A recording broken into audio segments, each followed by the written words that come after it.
Hey guys, welcome to an MTV First for Star Trek Into Darkness. The movie opens May 17th, but here we are with the creator, the director, J.J. Abrams, and the amazing cast, Zoe Saldana, Chris Pine, Benedict Cumberbatch, and Zachary Quinto. Thanks for joining us, guys. Good to see you.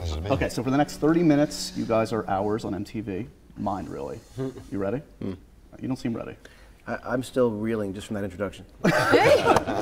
While he reels, let's look at an exclusive clip from Star Trek Into Darkness.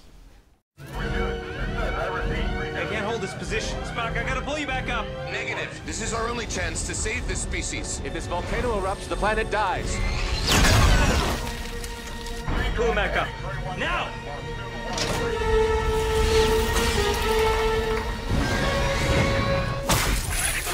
Ugh!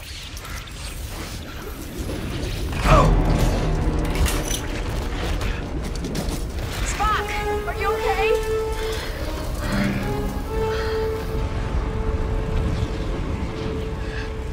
I am, surprisingly, alive.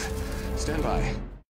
And there is an exclusive peek at Star Trek Into Darkness opening May 17th just for you guys at MTV. Okay, so you guys, the theme of this film, and it was kind of the theme of the first film, but it feels like it's even more so this time, is a family tested, a family under duress.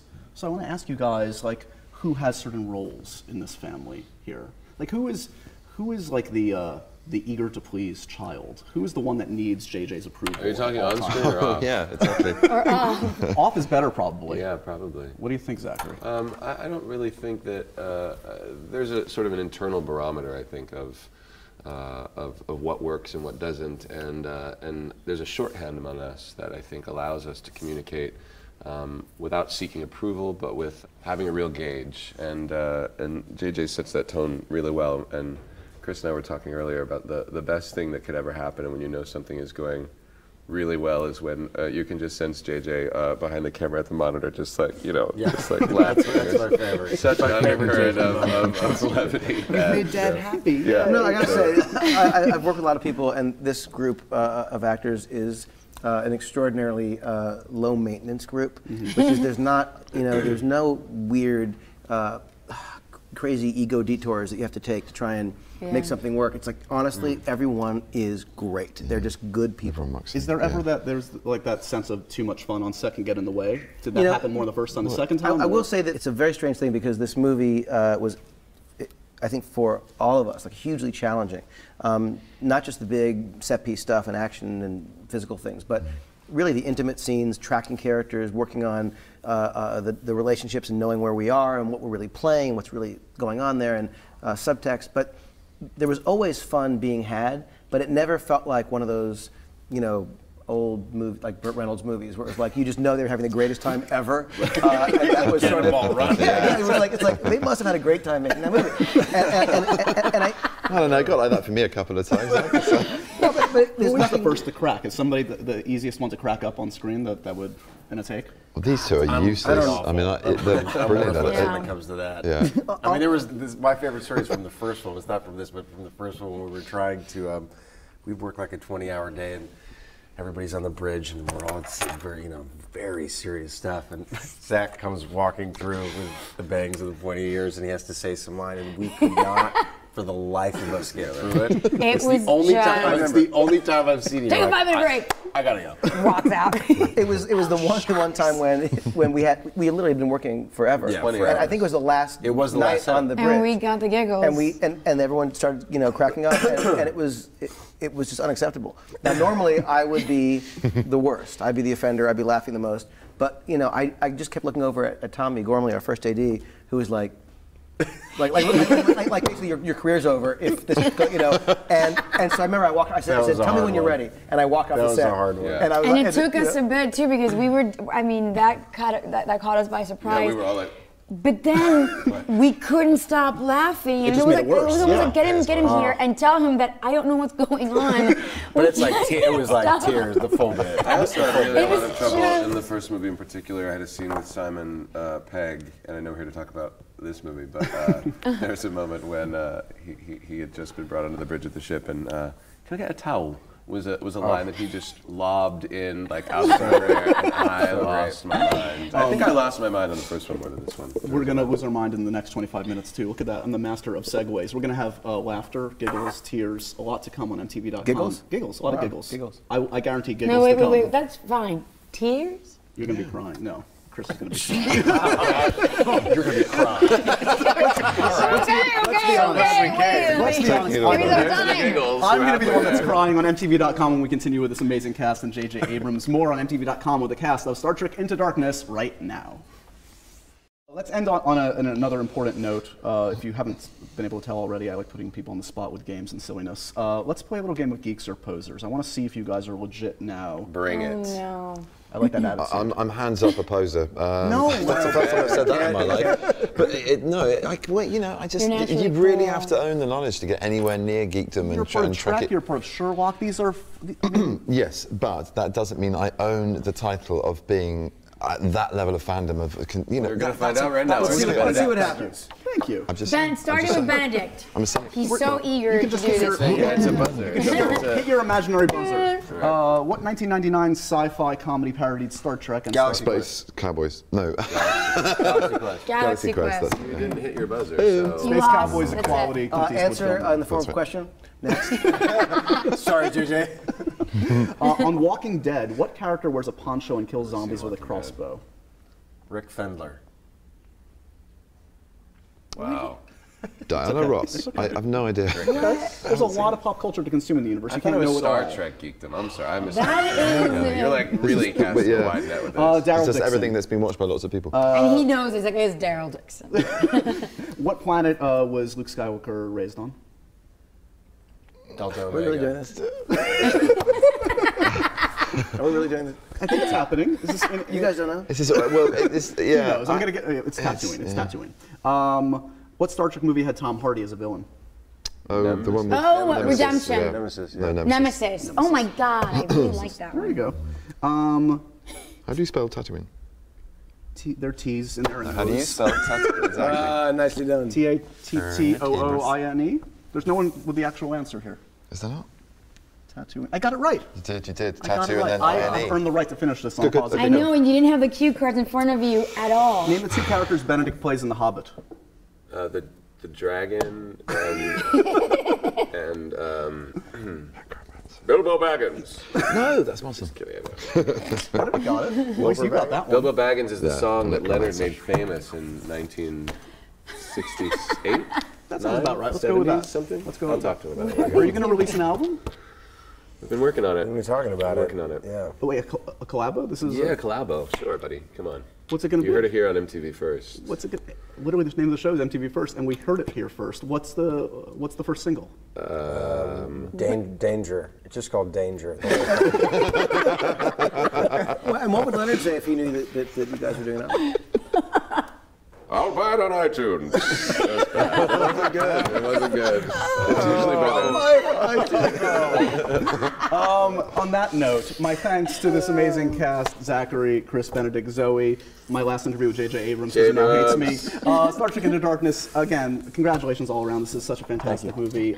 You will need to see it again and again. See you guys on May 17th, and watch this as much as you want on MTV.com for the next 300 years. See you guys next time. Excellent.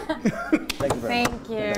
It's the 50th anniversary of Trek coming in a couple, 2016, I guess, right? So, I mean, you guys knocked it out of the park this time, and the hope is obviously this franchise continues. You've got a bit of a thing on your plate coming up next that we're all, I think, at this table very thrilled that you're getting a chance to do Star Wars Episode 7. Is the eye towards 2016, though, whether you're producing or directing, that could be the release date for the next film? Yeah, I mean, we haven't actually had any formal discussions about this at all yet with the studio, but hopefully it would happen, and hopefully happen sooner than later. But the idea of everyone coming together again, there are many further adventures, I'm sure, and it would be a very bittersweet thing to have someone else direct this cast, but it depends what the schedule would be and if there is a desire for the film at all. I'm curious also, just as a fan that grew up, like many people did, with the TV show. I mean, Star Trek worked so well as a TV series, and clearly this is a feature film franchise, but do you think there's room in the universe for a TV series while this franchise continues in feature film form? Oh, sure. I think that there could be. It would obviously, having have been a number of existing Star Trek shows, so it's not like you can't look and see what's been done before again and again. The question is, why do one? What would be the new thing? Right. You know, and there would have to be a great reason for it. But I could imagine one for sure. You guys, you know, have different fan bases from different amazing films that you guys have all been in. I'm curious though, can you spot like a diehard Star Trek fan from 50 yards away? Is there a telltale sign? They have shaved their eyebrows. And they have the ears. No, part of what's fascinating about being a part of this franchise is meeting those fans, and especially meeting the ones that you wouldn't necessarily clock from 50 yards away, because it's such an indelible franchise, and I do think it can't be underestimated or understated what a visionary mind Gene Roddenberry was, and that this is a franchise that's rooted in a faith in humanity and an optimism that by coming together from diverse and disparate backgrounds and working together, and as we all have, and as we are extensions of what he created, it's actually really good in this world, I think, to be a part of a franchise that's like that, you know? And so I believe that the people that are diehard Star Trek fans, whether you can discern them by their aesthetic or not, is a group of people who that resonates for on some level, and that's a good place to be, especially in the world that we live in now. Absolutely. Another Twitter question for you, Chris. Actually, do you and Captain Kirk have things in common? Kirk's got his good and bad qualities. I mean, you've only got good qualities. I would say that. What's Kirk's hick voice? What does that sound like? I'm glad now the hatred is shared. The quality I think that I most admire in Kirk is his impulsiveness, and that is his strength, and it is ultimately his downfall. But I appreciate.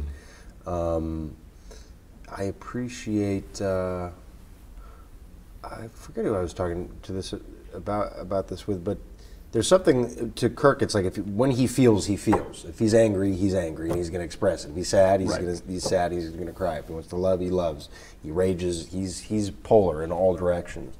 And there's something about that with like an actor. You have to have the access to all those kind of that palette of emotions all at once. So I do think I have a deep love and appreciation for my Jim. Totally. My dear Jim. Your Jim?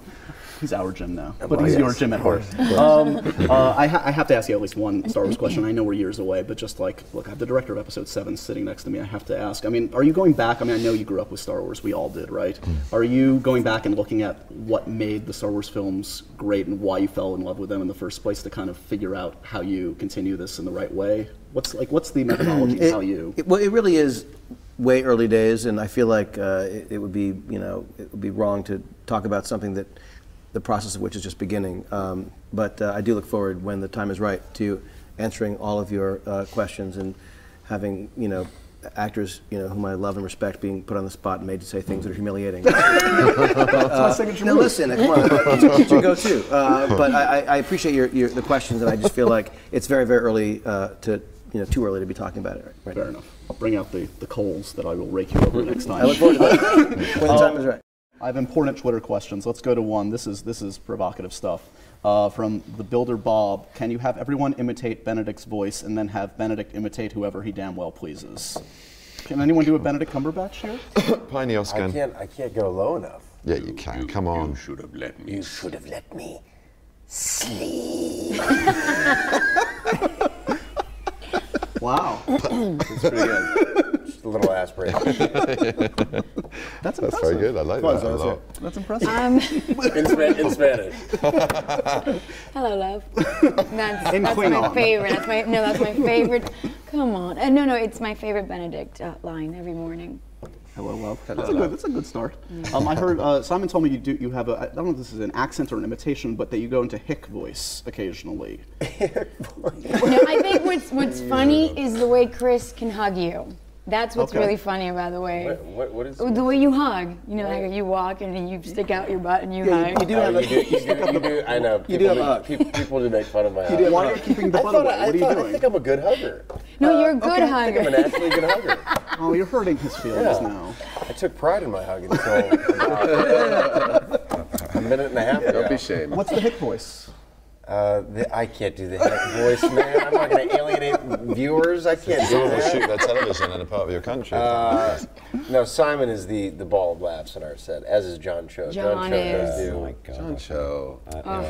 We miss John Yeah, Cho. we really miss John Cho. God bless you, don't worry. Okay, does anyone have anything negative to say about John Cho? Because this is exhausting now. No. He's a very lazy actor. Good. More challenging for you, Klingon or Na'vi? What's the more challenging? I think Klingon. Really? Yes, because it the phonetic composition of it was different. You needed to kind of use deeper tones in your voice that I didn't even know I had, Right. and ask for a lot of tea. But it was so much fun. The similarities about these two languages was the vowels. They were very similar to Spanish, so I was able to hold on to that and sort of approach it from that angle. Does conversational Klingon get you anywhere in day-to-day life, or is that something that's only useful on a Star Trek set? Absolutely nowhere. Nowhere. I think I rehearsed it so quickly, and when we shot those scenes where I had to talk, I was so pumped with adrenaline that as soon as we were done, I forgot. Completely It's forgot. gone. Yeah, it's in there somewhere. Zachary, I mean, all your performances are great. I just love though how you, the language, the cadence of Spock is so unique, and the way you remove whatever you have to remove out of a sentence to Spockify it, if you will. How long did it take you to kind of like get that cadence down? And can you, in fact, Spockify any phrase that I give you? Sure, if you would like. Can I give you a couple? He's in it already. Be my guest. All right, I got a couple for you. Here you go, buddy. Oh. You asked. Okay. Spockify it. Oh my God. OMG, I am the world's biggest believer. Pretty good. I like it. Next. These chicken fingers are the bomb. Like that. That sounded a bit like me. Where is the bathroom? He wouldn't say that. See, that's right. Right Will you away. indulge me for a moment? Well, I'm just saying. Let's see the rest of the sentence. Go on. Where is the bathroom? I got to take a crap now. That's a little bit. That's a little bit of a line nicely across the done, Josh, Josh. for no one else but you. For no one else but you. Wow. May Leonard never see that. I just have to say, And welcome to MTV. we had such good times. This is the last interview. I isn't like it. I like it. Goodbye. Eject your seat out of here. How about this, for more absurdities? I want to do a little game, a game that we like to play on MTV First a lot, a game of Would You Rather. So Oh, these good are game. hypotheticals Yep. that I'm giving a little Star Trek spin. Okay, so would you rather have John Harrison's super strength or James T. Kirk's love life? Wow. I think the love life. Oh, sorry. Super strength. Okay. She's just so bored by it. She's like, No, you're not like, no. okay. It's too diverse. Would you rather? It's too Would you rather exciting. look like a Klingon or be assigned a red shirt on the Enterprise? Look like a Klingon. They're badass, man. Right? And you live, Yeah, presumably. totally. Would you rather have Spock's eyebrows or no eyebrows? You should answer that one, I feel like. I don't know. I feel like I just want my eyebrows, okay? For once in this whole experience, can I have my own eyebrows? Wow. I would rather have Spock's eyebrows. Would you? If that's my only choice, yeah. That's the game. You know the rules. Well, though, if I didn't have any eyebrows, then I could just Put- like, Draw them put in, eyebrow yeah. merkin on and be good to go. Right. It seems like the second go around wasn't any easier. That's still a scar each time you have to. It's not very comfortable, my friend. I mean, We're going to end this with you shaving my eyebrows as retribution for what I've done. That's fantastic. If you would, it's an essential part of the character, but it's tricky. It's uncomfortable, and I look so weird. Right. In my real life, How does it affect your day-to-day life? Well, I don't know. It's just like at the end of everybody gets to take off their costume and go home and have their own personal visage again. Right. But for the 6 months that we're working on the movie, I have that haircut and those eyebrows And then you have it for Let me just get out my little file. So, if I haven't said it enough, despite my annoying questions, I absolutely adore this movie. This is an amazing film. As a Trek fan, as someone that saw it with people that have never seen Star Trek and loved it, major congratulations to all of you guys. I probably should have started that way instead of like doing all the hard questions first and then getting No, it's good. We're landing on a nice soft cushion of love. And we continue now with the amazing cast of Star Trek Into Darkness and J.J. Abrams. Thanks for sticking around, guys. Okay, we have a lot to get to. I have some Twitter questions. I've got some questions, so let's just dive right in. Okay, so here's what I'm curious about. You've worked your whole career, TV series and film, with great ensembles, and this is a cast that really had to gel in order for this to work. Can you, I mean, how much of that was in the casting initially, and how much of it was feeling your way through the process those first days on set on the first Star Trek? When did it click? I think for everyone it was a collaboration to try and find the right rhythms, but the extraordinary casting directors, April Webster and Lisa Weisberg, helped us find these actors that literally were a dream to work with, and you can't look at any one character in a kind of vacuum. You have to sort of say, well, how does he or she work with everyone else? And the beautiful thing is, to a person, this cast was, elevating every scene they were in, incredibly sweet and funny, and just like the best version of what it could have been. And these were characters, that were iconic. So to cast actors who were sort of taking over these roles, that they had to sort of make their own, make authentic, not be like an impersonation. Right. I mean, it was an incredible challenge for each of these people, I would think, to do what they did and do it so well and so graciously. So that was an incredible experience to sort of experiment with everyone, and I think everyone's in the same boat, just trying to find the voice, find the tone, and do it with as much fun as we did, which was kind of amazing. And, as a fan of the first one, and not obviously being in it so came across. I mean, that was the joyous thing about it. You thought you'd known these characters, not just because you were, rebooting iconic figures from the franchise, but because of the chemistry between you all, and it just seemed effortless. You were being so bold and such light touches at the same time as honouring the canon, but it was just joyous. It was a real celebration. Your character in this, John Harrison, is such. He doesn't really get along well with this gang. He's such a bore. Yeah, he's such an outsider, earnest, fruitcake. Not much of a people person. I mean, are you the type of actor? My sense is that you are not the type of actor that is going to be standoffish for the sake of the part. I mean, listen, we've been discussing about family and the amount of fun that it is to be in this family and group of people making this extraordinary thing. And the only hardship of playing that kind of a character, was that I did have to physically remove myself on a couple of occasions in order to just kind of get my game on, set my head straight, and realise that there was a glass, a figurative, a literal glass between my world, or my character at least, and their characters. So that was the only hardship, really. The rest of it was sort of plain sailing and just a joy. I guess that's something for nothing. I think it's probably maybe harder for Alice to have come in and actually be part of this family, although it's beautifully sewn, her narrative and her story, and how it becomes to be her family, how she's adopted into the crew. So that took, well, she's not here to answer, but I'm sure that took care of a lot of her worries. But with me, I guess it played into my hands, being an outsider to the actual team that made the first film, and as a character. He bought us, though. He used to share his food with us. Is that true? I did, yeah. Because you were getting I'm just sick of eating 4,000 guys a second. Sorry, I'm always going to provide the levity. Please eat the chicken. You guys use all the big words. You got the best food because Chris doesn't share his food. And Zach would leave his food in the trailer, and you would have all... Okay, so what I'm getting from this... I just knew this. And it was fun. It was exciting. Okay, now we're getting down to the nitty-gritty. What I'm getting from this is your brain isn't there, and you're selfish. You're a selfish man. I have no idea what's happening right now. John, you were so... No, he would bring... It's why am I making a big deal out of this? It's like... This is important. Can I get water? Yeah, this man is choking with guilt. Can somebody please alleviate the pain? It's getting choked up. These are the tears. I told you, you're right. You predicted it all. I did. I knew the tears would come.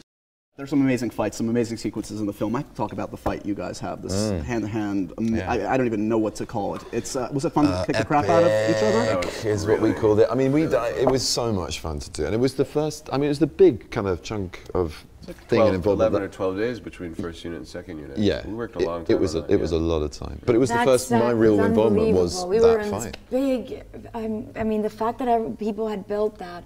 And it would rotate, and you would have these aerial shots and all these cameras moving. Yeah. And in that moment, you have like a moment of recognition going, I'm standing like right here. Everything that my eyes are seeing is real. Yeah, this is true. So, you know, and it's just so wonderful. And then you see the fans, you know. It's just wonderful. It was. I mean, it was exhausting, but so exhilarating. I mean, you know, these guys had been training a little bit longer than I had because I was kind of late to the process of being part of the film, and I was playing catch up. But one of the best things about that training was incorporating it with fight rehearsals with Zach and our amazing stunt doubles. Yeah. So, we were dragged up. I was dragged up rather to his standard, by the most extraordinary experts. So it was dreamy. One of the cool things too was that the fight, which you know they did an amazing job, and the stunt team did as well. But it takes place on this sort of garbage barge that's traveling at 80 miles an hour through this futuristic San Francisco. And the fun of it was, you know, to shoot it actually outside on an actual construction, this actual built piece of this ship that was actually turning with actual wind and smoke and the sun. And what was incredible about it was it ended up looking so crazy real even before we did visual effects. It's the sun.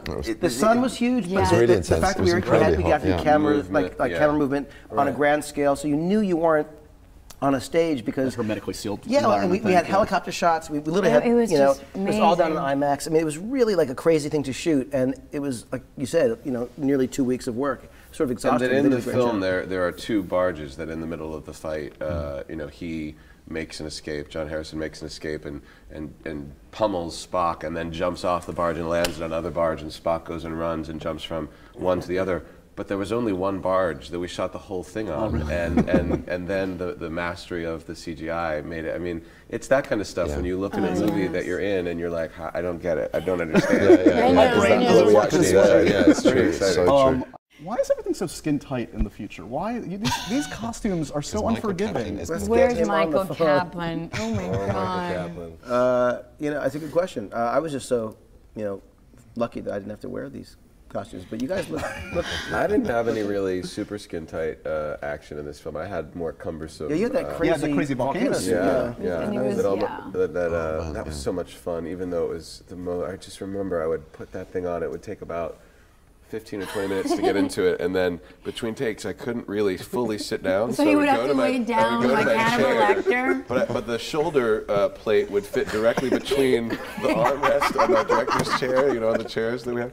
And so I would just like sit there, and I would just be like waiting for however long it was going to take to And get they the would next put him shot. in this tent, and you go, where's Zach? He's like, Zach is over there in that tent, and you walk in and you're like, wedged. Well, meanwhile, What are you Zach was doing? like actually in the scene, surrounded by all these embers, like true crazy, you know, explosions and embers and fire shooting at the sky. And I remember that there was one take you were there, and an ember got into the suit. Well, there was the embers were blowing into the neck of the suit kind of often. But what the take that you're remembering is because you know Spock comes in and lands really hard and then rolls and. There was an incredible stunt team on this film, obviously, as you can imagine, and they were instrumental in making that work and doing all of the most dangerous parts of it on wires and actually falling and hitting the ground. And I kind of came in and would, you know, land and sell it right in the end. So there was one take, but there was a microphone in that helmet and a speaker, and the microphone had broken. So I could not communicate with JJ or the ADs who were probably like 50 yards away, and there's this giant fire and I was like, I'm going to give it to them extra. I'm going to give them a little extra. And I was like, this is going to be great. And I land and I go to roll, and my neck skin got caught in between the helmet. Like this much of it got caught in between the helmet and the shoulder pad. And I was like, and I didn't know how serious, I didn't know what was happening really. All I knew is that it was like the most painful. It was just the jugular, exactly. oh my God. But I couldn't communicate because the microphone broke. So I was like, meanwhile, what there are also embers in your there's suit? embers everywhere. It was And the camera going like, It was really, that was kind of one of then those. it took off, and it like looked like there was like a caterpillar on your neck. Like, it was this thing, it was like it had pinched the skin. I was like, he's like, is it bad? I'm like, I have good news. You've survived, and we also have water for you too. Oh, thank you, Oh, thank God. you. That's your reward for surviving the volcano. yes. Awesome.